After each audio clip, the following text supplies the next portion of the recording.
Michael Nagy here with Jiggy Jag TV and DiscoveringBands.com. And for everyone watching, if you could share this video on my channel and help support the awesome bands that I feature. And today I'm here with Darkest Hour. How you doing today? What's happening? Schleibbaum here, from coming in live from Washington, D.C. It's great to have you. I want to start off with saying, with being a well-known metal band, what are some of the things you would say that led to your success, some of the key things over the years? Some of the key things? Yeah. Well, I would say one of them is the ability to realize you've made a mistake and try to grow from it. You know, I mean, that's the first thing. We've put out a lot of records, done a lot of tours, and you kind of just have to learn to adapt and learn what you do well, learn where you make mistakes, and kind of grow from that. And you got to try to keep lighthearted about things.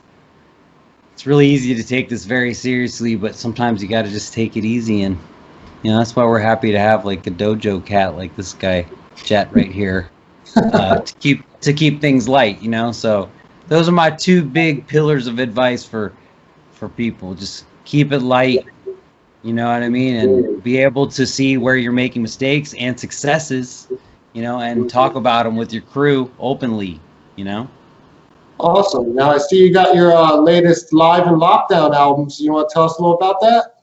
Yeah, well, I'm out here on the internet promoting the Live in Lockdown record that we recorded as part of a live stream because we haven't been able to play shows, for over a year now, basically. And the record basically spawned from the stream, which ended up being pretty good, and it ended up sounding really good too. And so we're really proud of the record. We've been giving the audio away right now as part of a Patreon subscription. And if you subscribe right now, you'll also get in line to get the full video download, which is coming out March 1st. And you'll get the audio download. And we're making a vinyl version of it too that's coming out in April. So we sort of turned this into a mini semi-official release that you can only get from us during these weird times, and maybe later, years from now, it'll be something super special that we did. And yeah, that's kind of the story behind it. Awesome. Let's talk a little more about your Patreon. How has that helped the band? Well, we started the Patreon right before the pandemic, and it was more of going to be just like a vinyl limited subscription type thing. But now that we've sort of had to double down on it, it's been a lot of fun connecting with people and finding new ways to figure out what people like. Also, finding something new that helped fund this whole operation during the pandemic has been critical.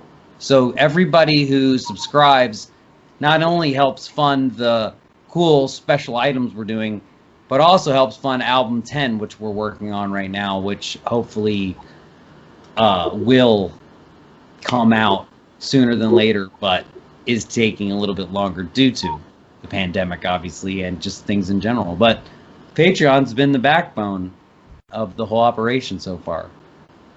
Awesome. Yeah, I have a Patreon too for my channel. It really helps me out a lot too. So it's a really great tool for artists.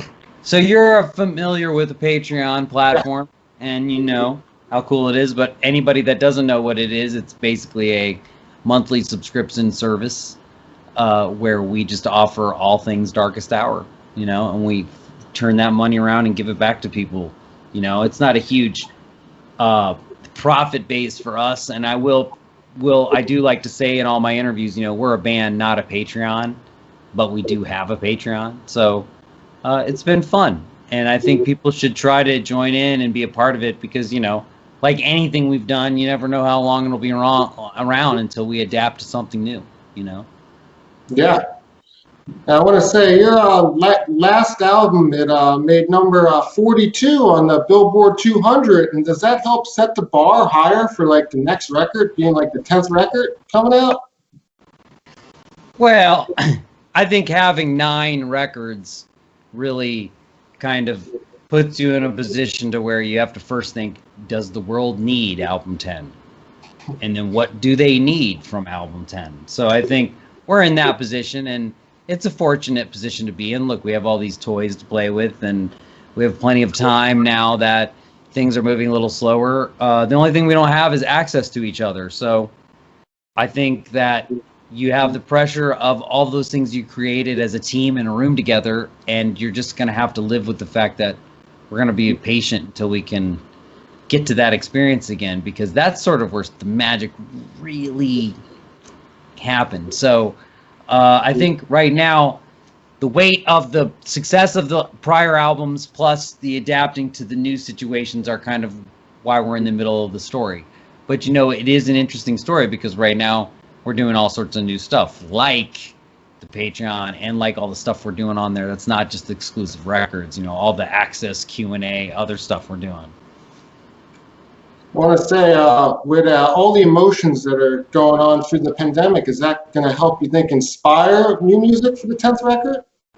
I mean, I think like anything, if it doesn't kill you, it can make you stronger, I guess. So I think with music, nothing great is ever really made out of a position of comfort. So at least we are in a position to have a lot to say in a world that needs to hear a lot. So I think hopefully that will give us a great record. You know, I know that we're approaching it with the same purpose that we approached all the other ones. So if that matters. So you think maybe within the next year we'll see the new record? I mean, I guess, you know, I mean, I'm just going to wait until it's ready. You know, I mean, anybody that wants to know what's up can follow us. We're like painstakingly, detailingly available. I'm all over the place. We're always updating everybody. So all you need to do is follow what we're doing and you'll find out when it's happening. But until it's ready to be unleashed in a way where it'll have the most impact, we're going to hold back, because the older you get, the more things become important, you know, the more discography you get. So we want to make sure that when we unveil it to everybody, it's done in the best possible way to experience it. Cool. Now I want to go back a little bit and ask, with your 8th record, you self-titled it Darkest Hour, and I was wondering why you self-titled it, because a lot of artists, they self-title their first release, and you happen to choose that as your 8th release. Well, I mean, maybe it's a little Metallica-ism, you know, just kind of calling your most accessible kind of attempted breakthrough album your self-titled. But I think also the album is 14 songs. In some people's opinion, maybe too many. If you were to crack away all of the Risk songs, you would find a forward-thinking Darkest Hour record hidden in there. So I think that because the album took a lot of different turns and twists, and because we had taken a lot of different risks, we really wanted to self-title it just so you knew, just in case there was any question, you know, well, this is a little different, but it's like, no, it's not the different. It's still the same. It's still this. So I think we just sort of, because musically and sonically and creatively it was so different at the time, I think we wanted to put that stamp on there. But have, in retrospect, our entire fan base, the metal community, global music in general, everybody abroad has accepted the album as just a Darkest Hour album. So I think while we were in the box of what the band could be and what it couldn't be then, I think now it's just we were maybe too close to the painting. You know what I mean? Because it's all Darkest Hour. But at that given moment in time, we felt like the need to really have to put it out there. And also, I will say, since we're doing an interview and you might want to make everyone special, something we don't ever talk about is we originally wanted to call the album Fuck Waiting Around to Die, which Sumerian didn't like because fuck was in it, right? So then there was this entire conversation about taking fuck out of there, or how you're going to misspell fuck, or are you going to put, how you're going to abbreviate it. And we even bought fuckwaitingaroundtodie.com and all this shit. So there was a little internal struggle, and I think Darkest Hour felt like a more positive, simple stamp on what was happening, rather than, I guess, the possible connotations that could come from saying the name of that album was Fuck Waiting Around to Die, you know? So maybe that had something to do with it, you know? Yeah, that's cool to know. Now, I want to say, when you play live with 9 albums, how do you guys choose the set list? And do you try and play your older original material too? Because I know a lot of bands, they release newer albums and it just becomes a lot of the newer material. Well, you want to have when you put together a concert, you want to have a mix of songs that people who bought tickets came to see, stuff that excites them, music that reminds them of why they love the band, and then you want to mix it up with stuff they've never seen before because you want it to be exciting and new, and then you want to mix it up with stuff that makes the show come together. And so I think and then you think about like, oh, well, hey, the last 3 times we were in this city, we played these same songs and we played the same intro. So I think you do tailor it to how many times you're doing a tour, what you're doing a tour, how it's being seen, where it's being seen. But there are songs that are, I'm not saying they're staples, but they're ones where we have in there a lot because we know people like them. Maybe ones we did music videos before or whatever. But we have also experimented with doing entire albums. We've done that. Played all of them, doing Ruin live. Talked about playing all of Deliver Us live. So there's a lot of different things we do with the set list, but a lot of it is thought about how the concert vibe feels at the actual show. Awesome. Now, if people want to look you up online, find your music on social media, how do they do that? Well, that's super easy. First of all, on Facebook, if you're still on that, we're at Darkest Hour Dudes. If you are on YouTube, we're Darkest Hour Dudes. If you're on Twitter, we're Darkest Hour Rock, because we had no idea what we were doing when we started Twitter. We would have been something a lot cooler. If you are on Instagram, we're official Darkest Hour, official _darkest_hour, but you can find us searching on the tags. And then on Patreon, we're Patreon/official Darkest Hour. And that is sort of our home base. We also have a text message group that you can be a part of if you're a part of the Patreon. That is another place we're accessible. And so we're sort of all out there depending on what you like to look at and where you like to find music and information about bands. Awesome. Now I want to ask, for all the true fans of Darkest Hour, do you have any memorable experiences over the years that you can share with doing the band? Do I have any? Well, some fun ones. Oh man, I gotta. There's a lot. You want me to narrow it down to any experience over 25 years? Well, some that really stand out to you. Well, I'm gonna just take it back to the last tour that we just did. It was really awesome. It was a year ago now that we were on tour with Fallujah, which is a melodic kind of tech death metal band from Northern California. Bloodlet, one of our favorite bands from the 90s. This band, Lois Creature, who was like a thrash metal band.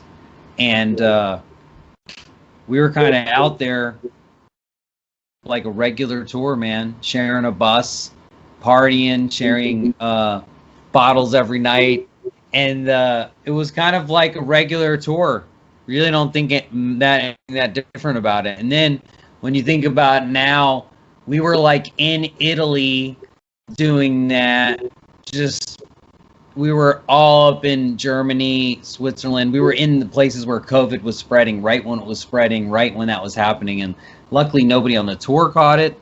Luckily didn't seem to kind of transfer with us. But just like anything that happens when you're in a band, when you look back at things with perspective, they can feel different. And now, had we known that show would be like the last time we would play, and then the biggest break in the band's history for 25 years, I wonder how different we would have acted. You know what I mean? Like, I'm not saying we took it for granted or anything, but we just think back to all the stories of stuff that happened, hanging out late night, running around cities with open beer bottles with locals after the show, and now you look like, man, I can't wait for that experience again, but I'm afraid how crazy it's gonna get. Like, we got to keep dudes from getting arrested and stuff so we can make every show when the pandemic's over. So I I think I'll tie it together by saying we have been talking to booking agents in both America and Europe about when we can go on tour again. And they're kind of keeping the tabs on everything that live events are doing everywhere. And we do have tours that are booked that are being pushed around and planned. So we're being proactive about it to be ready to get back to doing that. So I think the thing that comes to mind more than anything was sort of the last tour we did. Kind of how thankful we were to be able to at least squeeze that one right in 2020, you know. But definitely the guys miss it now. Yeah, I've been talking with a lot of bands. A lot of bands think late summer, maybe fall time, some tours might be possible. See what happens. I guess we will, you know what I mean? Like, I'm no scientist, so I'm just down here in the dojo with a bunch of guitars. For the time being, you're going to do some more live streams? We'll see. We have a lot planned to roll out on the Patreon. I'm not quite sure if the direction is more streams or if it is to double down and finish album 10. And we have a lot of other components that are happening sort of within the Patreon membership, like Q&As and guitar lessons and all sorts of crazy other things we've got going on. So I think only time will tell, but we've fully adapted to sitting in our personal little home studios and doing a band. So until we can get back out there and rock on the stages, we're back in business, you know, and I think that's at least a place to start. Now, I want to ask you your Patreon. Do you eventually make some of that stuff public, or do you keep it only for the Patreon subscribers, or how do you do that? Well, the public stuff that's public for Darkest Hour, there's a lot of that stuff out there. I mean, if you go listen to us on Spotify, there's 9 albums. You know, you don't need all the live records up there and all these bonus tracks and special stuff. You know what I mean? Honestly, it's really hard for the band to monetize and control the content anywhere else. So the short answer to your question is no. It is not going to be on Spotify. It is not going to be on Apple Music. We're not going to do that. It's going to be available from us, you know, and if you want it, you can find out about it. And if you don't know about it, we're not concerned with like throwing ourselves everywhere to the point where we're available everywhere, but we aren't able to sustain off this, you know, because people seem to like the band. They seem to find the band. And once they fall in love with the band, they're clearly willing to support us with money, thanks to the 300 plus Patreons we have. So, and that's on top of the people that helped crowdfund the last record and all the people who have been fans all the years before. So we're thankful for that, and we're going to build on that and keep bringing people music, you know, and we'll see if live streams are the way or what. Yeah, see what the future brings. Cool. Well, it was good having you and talking with you. And everyone, look them up. And in my video description, I'm putting their music, so definitely check that out. Party on. I'm going to go feed the cat, I guess, before she gets too crazy.